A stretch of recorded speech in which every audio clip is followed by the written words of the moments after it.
Bonjour tout le monde, je me présente Jacques-Antoine Normandin. Aujourd'hui, on va écouter l'audition de la Cour du 3 juillet 2014 devant la juge Mme Julie Beauchesne, les avocats au dossier Maître Guy Fontaine pour l'Agence du revenu du Canada et mon avocat Maître Michel Lebrun, qui se trouve à plaider pour moi, pour ma défense. Cette journée-là était une journée où il devait juger pour la sanction, donc pour l'emprisonnement. On va commencer et à tout bout de champ, je vais quand même arrêter pour vous donner les explications sur les déclarations ainsi que les discussions en salle d'audience. Soyez très attentifs, ça dure environ 1h15, mais avec mes explications, ça peut aller peut-être un peu plus qu'1h30. Et soyez très attentifs, c'est public, ça vient de l'audition de la Cour, et on écoute ça ensemble et on commence immédiatement.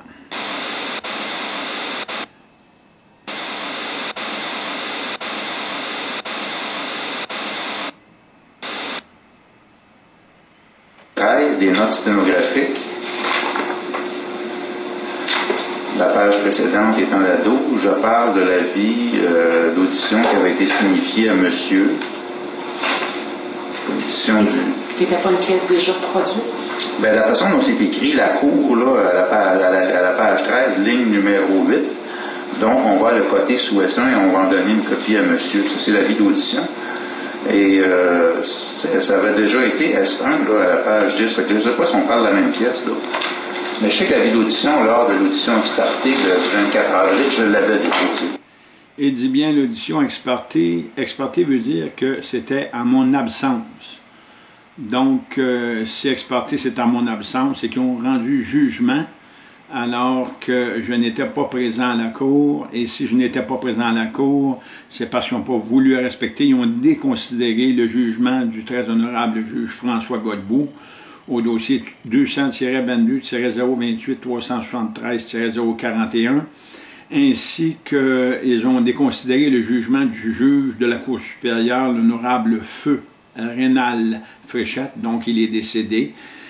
C'est le dossier 460-36-00-0084-046, dans lequel ils ont reconnu que l'être humain, qui est tout simplement nos prénoms ou notre prénom sur notre extrait de baptême, représente l'identité de l'être humain, ainsi que alors que le nom de famille, c'est un nom qui représente une corporation, une entreprise. Donc, on continue. Que ce soit. De toute façon, ça n'avait pas beaucoup d'incidents. On serait rendu pour votre cahier d'autorité à S2. Et je veux tout de suite qu'on puisse coter SD1 pour l'argumentation sommaire qui ont été acheminée par Maître Lebrun. Deux choses avant d'aller plus loin. Dans S2, vous m'avez fait, vous aviez un tableau que vous m'aviez déposé. Oui. Donc, en liasse avec, dans la même pièce. Et je vais juste vérifier avec vous. À la page 3. Il n'y a pas de page, par contre, mais je pense que c'est la page 5. C'est dans l'arrêt. Quand on était là. Là, il se trouve à vérifier les documents et les dossiers qui ont été déposés à la Cour pour cette audition du 3 juillet. Donc, c'est de la technicalité, mais ça prouve quand même que les documents qui sont concernés vont être discutés à la Cour, c'est reconnu par la Cour, c'est pas rejeté. Donc, c'est pour ça quand même que je vous les fais entendre, là.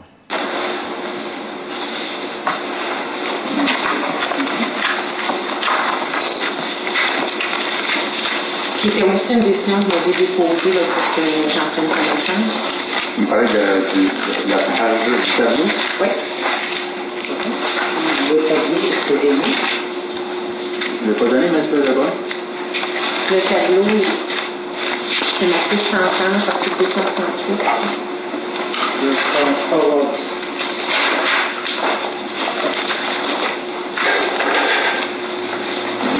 J'ai une copie additionnelle aussi, M. Lebrun.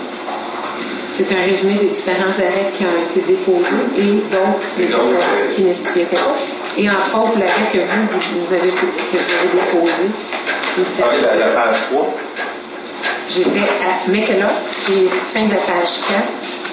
Oui. Quand on tourne à l'autre page, quand on arrive à la page 5, on dit sentence de 60 jours sur le premier chef et de 30 jours consécutifs sur le deuxième. Suivant ma lecture, c'est 30 jours concurrents, le deuxième. Ça serait pour un 60 jours total. Écoutez, ce tableau-là, ça se peut, ce tableau-là. Je vais juste vous le mentionner dans le sens, j'en ai pris connaissance, et selon moi, il y a au paragraphe 35 de l'arrêt McKillop, c'est pas ça que ça dit. Mais je voulais que pendant que votre confrère fait autre chose, peut-être pour vérifier. Page 35 de McKillop? Oui, paragraphe 35 de McKillop, ça veut dire que c'est conclu.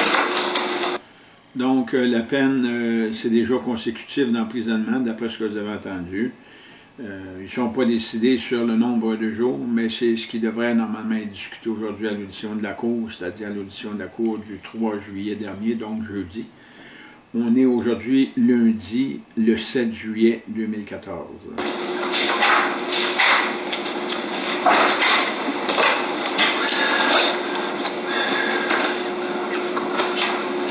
30 jours concurrents. C'est ça qui est marqué, 30 jours concurrents. J'ai pris connaissance de l'ensemble des documents que vous m'avez mentionnés. Ce que je vais vous dire par la suite, je vais vous demander si vous avez d'autres éléments à me plaider en réponse, entre autres, à l'argumentation faite par M. Brun. Donc, la juge a dit qu'elle a pris elle-même connaissance des documents qui ont été déposés. Elle est donc au courant de ce qui se passe. Je ne suis pas certain qu'elle a pris connaissance de tous mes documents à moi que je lui ai fait, que j'ai inscrits dans le dossier à la Cour, mais elle a quand même tous les documents de mon avocat, maître Michel Lebrun, et c'est quand même ces documents-là qui sont présentement concernés, mais mes documents sont très pertinents et mes documents sont là pour m'éviter l'emprisonnement. Et maintenant, si je prends le document de maître Lebrun, à la fin, pour ces motifs, plaise à la Cour. Reporter la sentence, j'ai déjà mentionné que non, j'avais l'intention d'entendre, merci, la sentence aujourd'hui. Entendre les explications du défendeur, certainement. Je fais des ententes. Permettre que soient entendus les arguments du demandeur quant à l'application irrégulière de la loi ou des questions constitutionnelles, non, ça sera plaidé en appel. Donc, elle va entendre mes explications à moi, et en entendant mes explications, automatiquement, elle est obligée quand même d'en tenir compte. Elle ne peut pas déconsidérer mes explications, et c'est là que tout va se tourner, si on veut. J'ai l'impression que c'est des sujets très pertinents, qui fait que je veux éviter à tout prix l'emprisonnement, pas rien que pour moi, mais pour tous les Québécoises et les Québécois qui vont être pris dans le même dossier, parce qu'on cherche à faire une jurisprudence et emprisonner tous les gens qui vont avoir agi de la même façon que moi. Donc ceux qui ne payent pas leurs impôts, plutôt les gens qui ne font pas leur déclaration de revenus peuvent être emprisonnés, alors qu'ils font des déclarations, eux autres ex parte, des déclarations tout simplement arbitraires. C'est l'Agence du revenu du Québec et l'Agence du revenu du Canada qui font eux-mêmes des déclarations arbitraires à votre place et qui vous condamnent, qui vous saisissent vos comptes de banque, propriété, saisie de salaire, et ainsi de suite. Donc, on continue. Non. Ici, prendre en considération tous les arguments SIO mentionnés. C'est oui. Et prendre en considération que le défendeur a été arrêté et que les commis, j'en prendrai également. Quand j'ai été arrêté, c'est parce que je ne me suis pas présenté en cours, donc c'est une séquestration, c'est une prise d'otage. Donc, je suis pris en otage par l'administration de la justice parce qu'il n'y a pas de loi, il n'y a pas de constitution. Et la Cour du Québec, ce n'est pas une Cour provinciale du Québec, c'est tout simplement la Cour du Québec, comme la Cour de l'Ontario et la Cour d'Ontario. Ce n'est pas une Cour provinciale en Ontario. Toutes les autres provinces sont des cours provinciales des différentes provinces. Alors, on a la Cour provinciale du Manitoba, la Cour provinciale de la Saskatchewan, de la Cour provinciale de Colombie-Britannique, ainsi de suite. Alors que l'Ontario et le Québec, ce sont des cours de l'Ontario et cours du Québec. L'Ontario, qui abrite le Parlement canadien, n'est pas une province, et le Québec n'est pas non plus une province par la Cour de l'Ontario, la Cour du Québec, qui n'est pas la Cour provinciale de l'Ontario et qui n'est pas la Cour provinciale du Québec. On en reparlera là-dessus. Soyez sans inquiétude. Je pense que c'est établi. Vous voulez faire entendre M. Normand.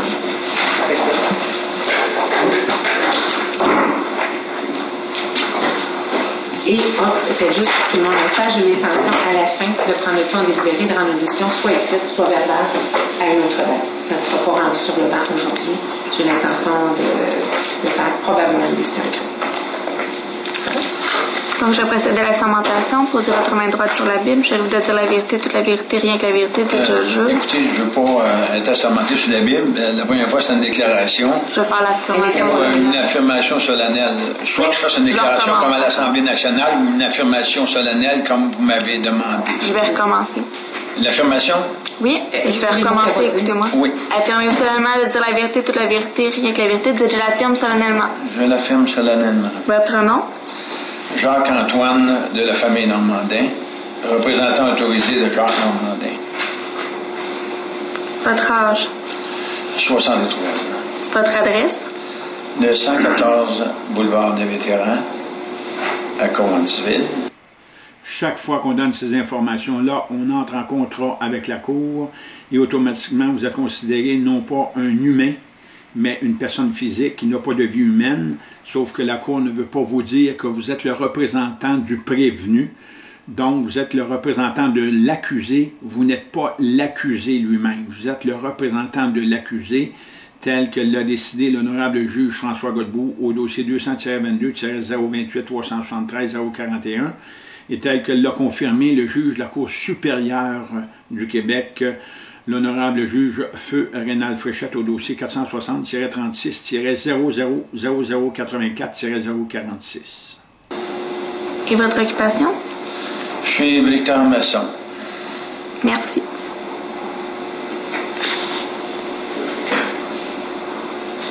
Alors, M. Normandin, dans un premier temps, est-ce que vous avez fait vos déclarations et est-ce que vous les avez signifiées à une personne?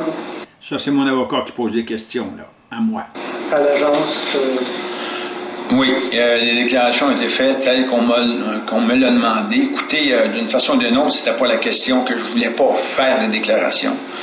Je l'ai toujours affirmé, je l'affirmerai toujours. Je suis un fervent défendeur de la Constitution canadienne, donc pour moi, c'est important de respecter chaque disposition de l'Acte de l'Amérique du Nord britannique, entre autres les articles 91, 3 et 92. La question était, avez-vous fait vos déclarations?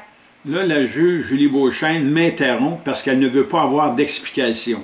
Ça, vous allez voir ça durant toute la période d'audition de la Cour. Elle ne veut pas que je donne d'explication. Je suis censé être un légume à ses yeux, donc un meuble vif, qui n'a pas le droit d'expliquer par des articles de loi ou par des jugements ou par quoi que ce soit les motifs de mes refus d'obtempérer à leur demande. Parce que leur demande est complètement, c'est des demandes délinquantes. Ces demandes-là sont criminelles, c'est des infractions chaque fois qu'on me pose une question qui vient de juge Julie Beauchesne ou de maître Guy Fontaine de l'Agence de revenus du Canada, deux complices dans mon dossier.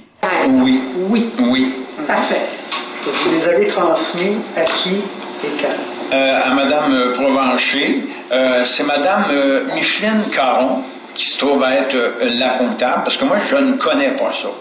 Donc, j'ai donné toutes les informations à Mme Micheline Caron, qui, elle, a rempli ça tel que c'est supposé. Et ensuite de ça, bien, elle a expédié ça à Mme Provencher. C'est certain qu'il a manqué certaines choses. Donc, Mme Provencher avait quand même l'amabilité de me téléphoner pour me dire, écoutez, tel document, il manque ça, tel autre document, il manque ça, et ainsi de suite. Est-ce que vous les avez complétés? Oui, ça a été complété. OK, parfait.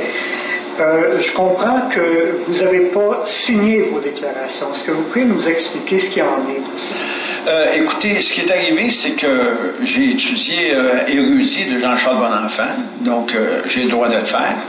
Et on sait qu'une signature crée un effet juridique, alors que on sait que présentement, Maître vous êtes mon avocat, on est en cours supérieure éventuellement pour la question. Hein, vous êtes au courant concernant l'Assemblée nationale et la juridiction de votre seigneurie ici, la juge de la Cour du Québec. Et l'article 482.1 dit bien que c'est la Cour du Québec, ce n'est pas une cour provinciale, 482.1 du Code criminel. Donc, ce qui est arrivé...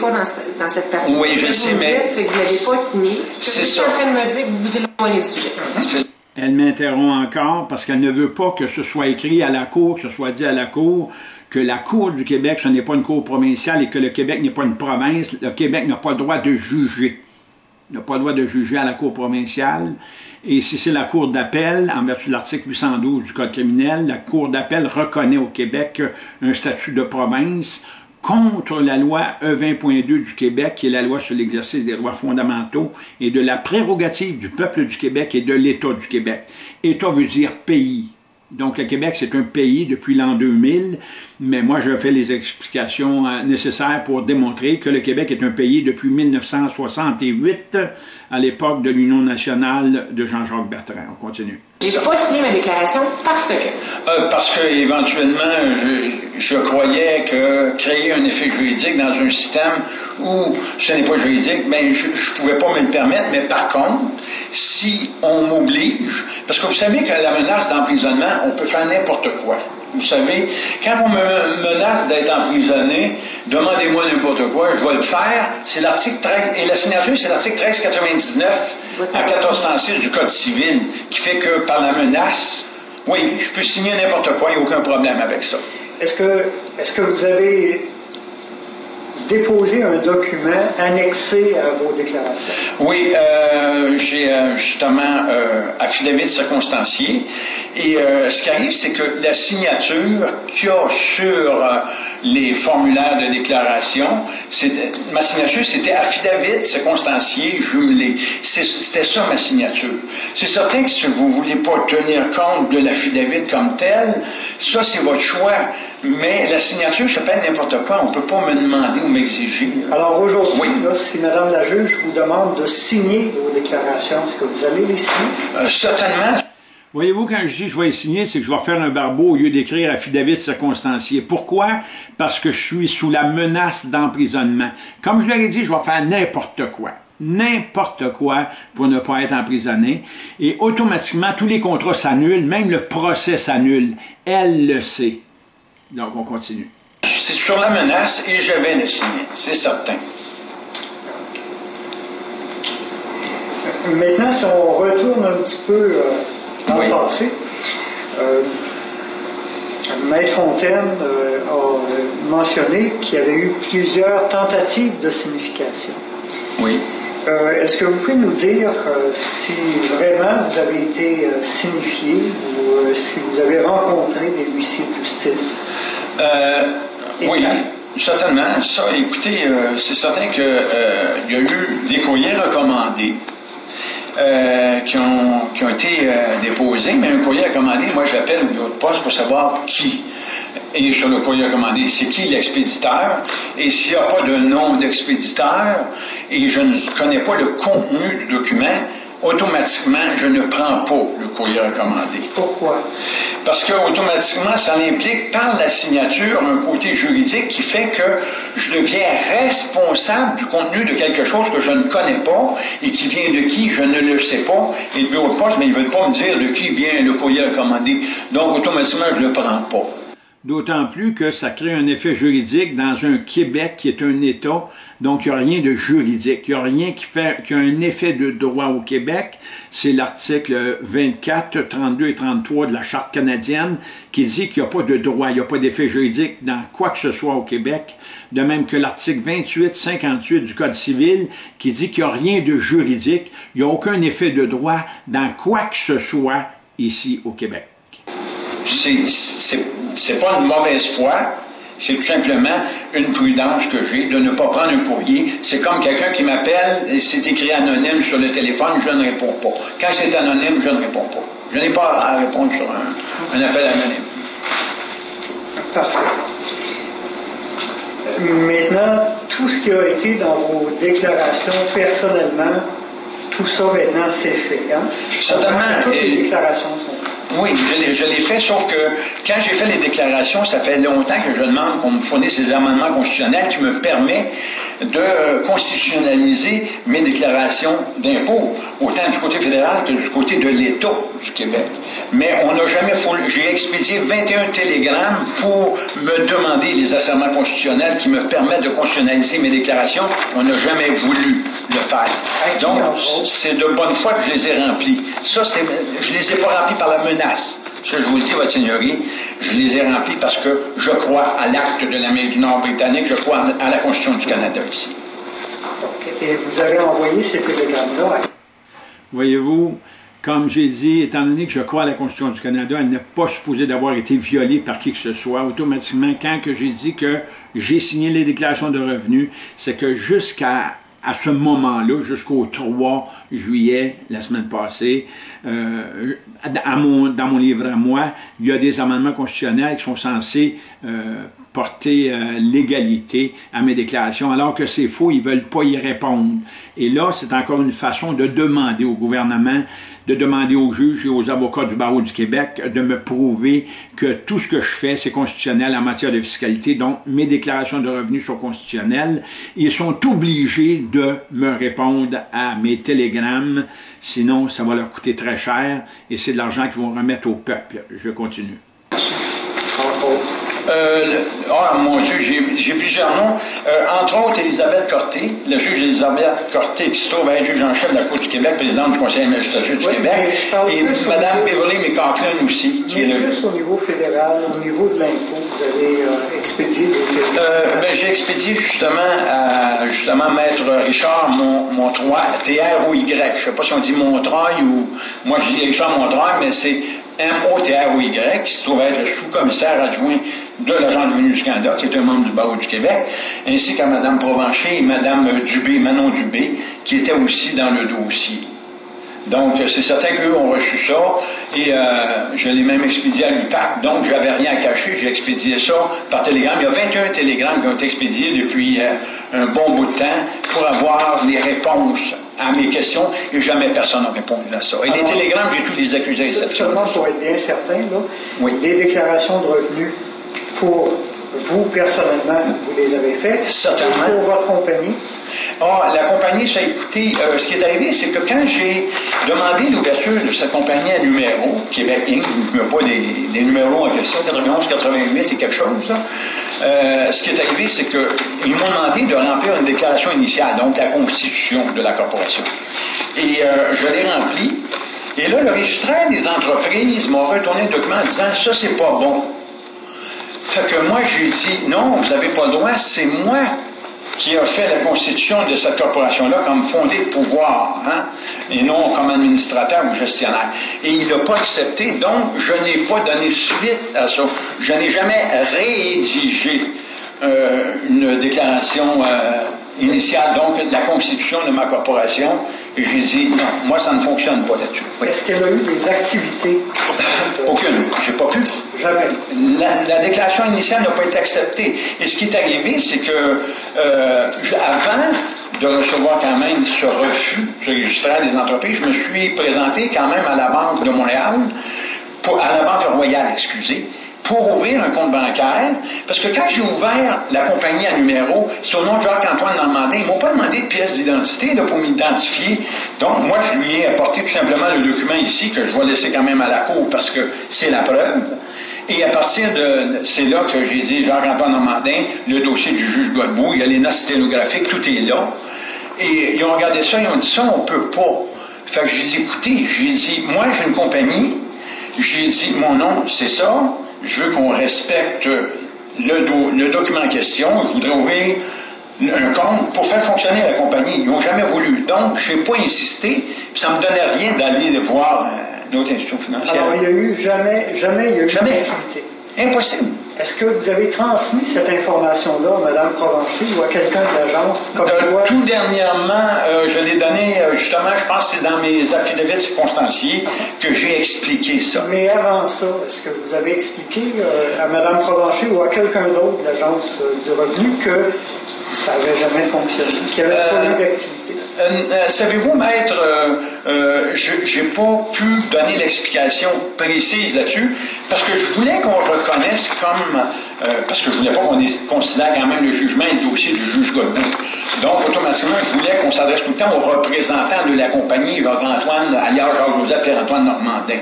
Vous comprenez? Et là, ben, c'est certain que je ne pouvais pas répondre à quelqu'un qui ne voulait pas respecter mon identité ou qui pouvait demander des questions à n'importe qui. Jacques Normandin, c'est quand même le numéro qu'il y a sur la carte de chance sociale ici, que je vais quand même remettre à la cour, parce que quand même, et en plus de ça, il y a 2 numéros de chance sociale sur cette carte-là, alors que je ne l'ai pas vu à nulle part.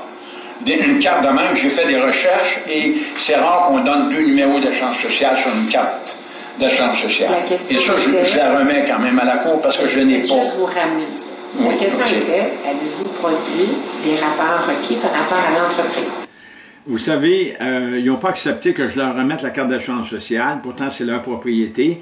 Elle continue, elle a demandé si j'ai fait des déclarations à l'entreprise. Je lui ai dit non, puis je donne des explications. Eux ne veulent pas d'explications. C'est certain, la cour, la juge ne veut pas d'explications. Maître Fontaine de l'Agence de revenus du Canada, autant comme Mme Provencher, ne veulent pas des explications. Normalement, ils ont affaire à des gens qui ignorent complètement le droit, les lois, la Constitution, les procédures et tout ça. Ils sont à la merci d'avocats qui sont véreux souvent, des avocats qui sont au courant, qui connaissent le droit et qui mentent éhontément et d'une façon tout simplement professionnelle à leurs clients, comme ils mentent à la cour, ils mentent à la population. On continue. Oui, il a fallu quand même que je fasse la déclaration, mais avec 0 partout. Hein. Donc, vous l'avez fait. Donc, vous avez... J'avais pas le choix. Vous avez indiqué qu'il y avait eu 0 opération commerciale, voilà. Donc 0 au bout des francs. Voilà. Et à la fin, vous avez transmis ça. Exactement, mais je n'avais pas le choix. Voyez-vous, eux autres, c'est 0 au bout. C'est le fait de remplir la déclaration. Ils savent quand même que je n'ai pas fait un sou, qu'il n'y a eu aucun revenu. Il faut remplir une déclaration pour leur donner un effet juridique à cette perception fiscale de l'Agence de revenus du Canada sur ma personne physique, sur la personne physique qui m'a été confiée, qui s'appelle Jacques Normandin, 231-249-525, et 2683B, qui est l'autre numéro d'assurance sociale. C'est toujours fait sur la menace, madame, c'est tout. Moi, cette portion-là... Oui, je sais, mais c'est quand même ça. Oui, mais oui ou non, les avez-vous remis? Personnellement, la réponse est oui. C'est toujours oui ou non pour Mme Julie Beauchesne. Elle n'a pas le droit d'agir comme ça.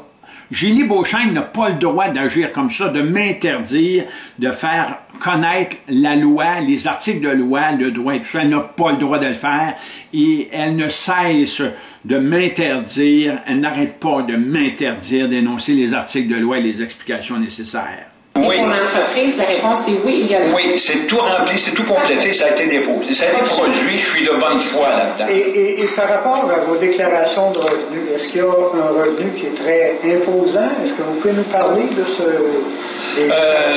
Non, je vais vous dire franchement, depuis que j'ai gagné devant l'honorable juge François Godbout en 2004, on m'a enlevé mon permis de conduire. Donc, la Société d'assurance automobile, vous avez ça là-dedans aussi, je vais vous le laisser. Il y a quand même la copie du chèque dans lequel j'ai été remboursé par la SAC parce que je ne me suis pas présenté à la cour. Alors que mon frère Jean-Marie, dans le dossier de M. Dumais, du juge Dumais, et vous étiez procureur de la couronne au dossier, bien, il est là-dedans. Et dans ce dossier-là, mon frère, parce qu'il s'est présenté à la cour, lui, il l'a perdu. Alors que c'était sous la menace, mais c'était quand même au pénal. C'était un cours pénal, alors que moi, j'étais en cours civil. Il faut faire quand même la distinction, mais ça fait rien. Tu sais, je vais vous demander de reformuler votre question, peut-être que votre client l'a mal saisi. Je pense que oui. Au niveau du revenu, est-ce qu'on peut connaître l'ampleur de votre revenu qui est inclus dans vos déclarations? Je vais vous dire franchement, c'est en bas du salaire minimum, très en bas du salaire minimum chaque année, et je m'occupe de ma mère. Donc, en plus de ça, ben, on peut avoir une idée? Ben, peut-être 8 000, 10 000 piastres par année. Mme Provencher, elle a les dossiers. Donc, on peut quand même vérifier ça. C'est à vous qu'on le demande. Donc, les années en question, c'est environ 8 à 10 000 $, tout ce que je comprends. Oui, pas plus. Je peux pas parce que je n'ai pas le droit d'aller chercher un employeur. Un employeur ne pouvait pas respecter mon identité comme représentant de Jacques Normandin. Puis moi, c'est pas question que j'avais renoncé à Jacques Normandin.